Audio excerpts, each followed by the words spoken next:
So I've got an opportunity to kind of get someone to check my shoulder. Check the shoulder. Both shoulders are just one. It's just this one. We're just gonna scrape a little bit right here. And this muscle right here is called the levator scapula. And we're gonna use a metal tool here. Put a bit of lotion there. We're gonna work with the muscle fiber. This will only be done for just a few seconds here. Bring a lot of blood flow and relaxation to that shoulder joint. So what's that tool that you're using there? This is the A-stem metal tool.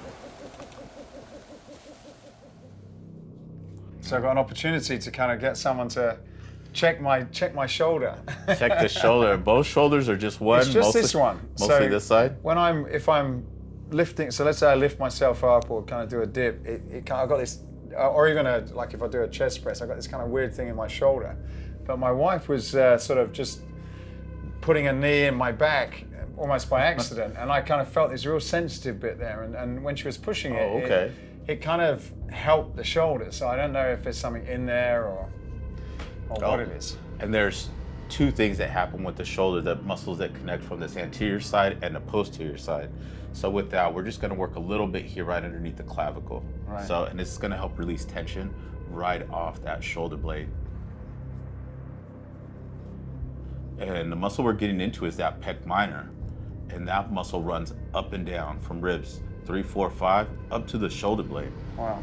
So when this muscle gets tight, it brings that shoulder blade forward tilting, which causes tension up here. Okay. So if we can relax this just a little bit.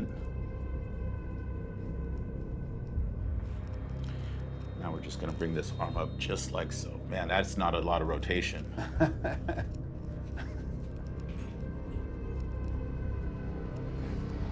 Now go ahead, just do a shoulder press. There you go. Gee, I can. Yeah. And this is all coming from the chest. It's bringing it forward. And we're gonna turn around.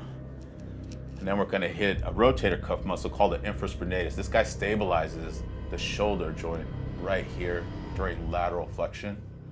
So we're just gonna hit this guy with some trigger point work. Go ahead and do a shoulder press.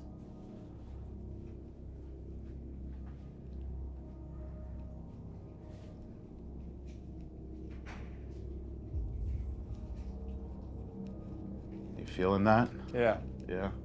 About 2 more presses.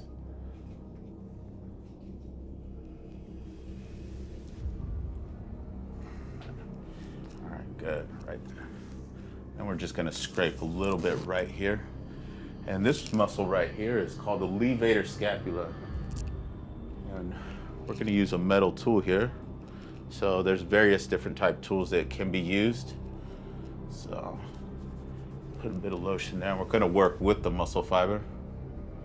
This will only be done for just a few seconds here. Bring a lot of blood flow and relaxation to that shoulder joint.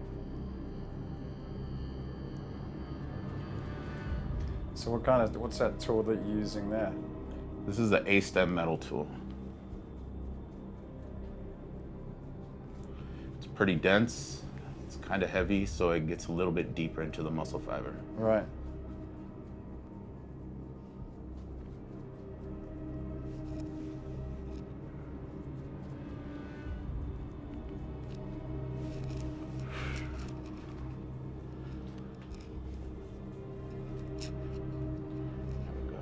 Move that arm straight up. Just go ahead, move it again straight up. Yeah. And so what would that be in that middle bit there as well then? Right here. It's probably that is called the rhomboid muscle plus the paraspinals I can already feel are super tight.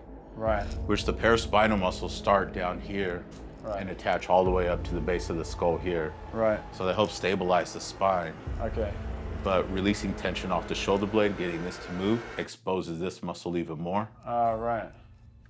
And then right in here. Yeah. And even if you start doing arm rotations, you can start feeling that muscle like doing some big circles. Yeah. And that shoulder will just start to unlock. And what causes that? Just working out and stuff with it, or just over time?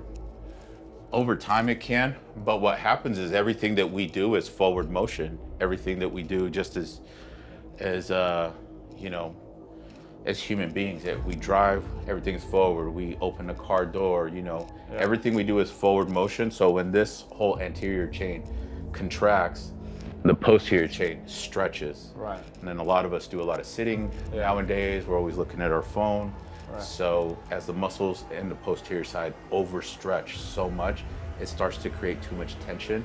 And then when you try to relax your shoulders back, it just gives an uncomfortable ache that turns chronic. The only other muscle that I would hit is the rib cage right here. Right. This rib cage.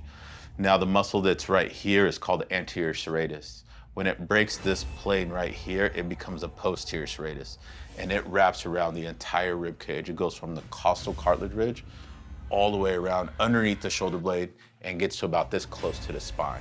So that muscle, when it locks up, it doesn't allow the shoulder blade to move freely, and it starts to fixate it.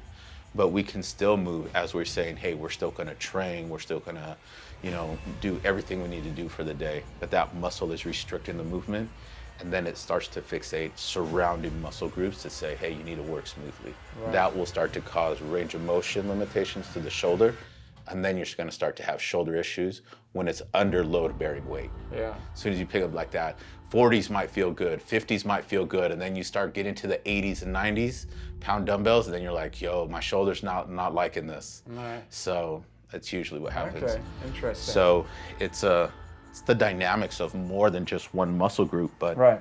a collection of muscle groups. Yeah. Yeah, you have the major muscle groups that work, then you have assisted muscle groups that assist with action, and then you have what's called synergistic muscle groups, which stabilize joints during action. So a lot of things happen during movement, and not just working out movements. I'm talking about like, I'm just getting out of bed. I'm sure you hear stories where people are like, all I did was reach for my cup of coffee and my shoulder went out, or I stepped out of the truck and my hip gave out on me, you know, but they can come to the gym and squat 500 pounds. So it's... Yeah, I'm straight. I didn't know whether it was age or what, but whenever I get out of bed, just all the time, I have real back pain. Like if I've been laying all night, even for an hour, I have real back pain. Once I get up and I kind of, even now, like if I stretch my hamstrings and stuff, move around, do some squats, it just totally goes away, like nothing. And if I go to the gym and I do some lightweight and I can build up and I can do everything, but if I've just been static, sitting on a plane, laying down, I just kind of like things tightens up. Really, but it's painful, And I didn't know whether it was my hamstrings or what it is. And it's kind of been like a year, and it just gradually. I just thought maybe it's just years of working out, and it just. You know, when I run into people who have issues like that, where they don't really know what it's really, nothing major happened, traumatic. I always tell people, you know, we can't escape father time. Yeah. You know, it's like we weren't designed to live forever and have this pristine body. But I always try to understand, is it the muscle or is it the attachment point? Is it the tendon? And something a lot of people don't realize is tendons and muscles play a very intricate role where they talk to each other during action. Like everybody thinks it's just the muscle, but because the muscle has all these like proprioceptors, the motor nerve, the sensory nerve.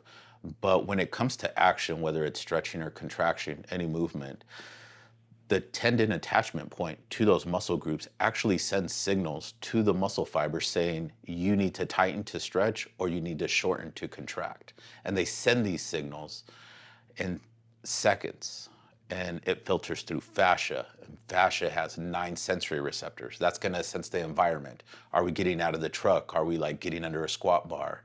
Are we just jumping in the pool? And then after that, that sends all these signals to the motor nerve of the muscle, which sends it to the spine, to the brain, to let you be completely aware of your environment and your surroundings and what you have to do. And what's unique about this is it happens in nanoseconds. You don't even know, but you're doing all of it at once, like trillions of sensory receptors fire off, these neurons fire off that let the body know what's happening in the environment. So to you, you might think, I think I have tight hamstrings. when people come to me, these are all the things that run through my mind saying, okay, is it the muscle? Is it the attachment point? Is it the joint? And these things I try to decipher only through palpation. Right. No machines, no readings, no, all I have is palpation. And I can tell this, I can understand this as soon as I start feeling what's going on with the muscle.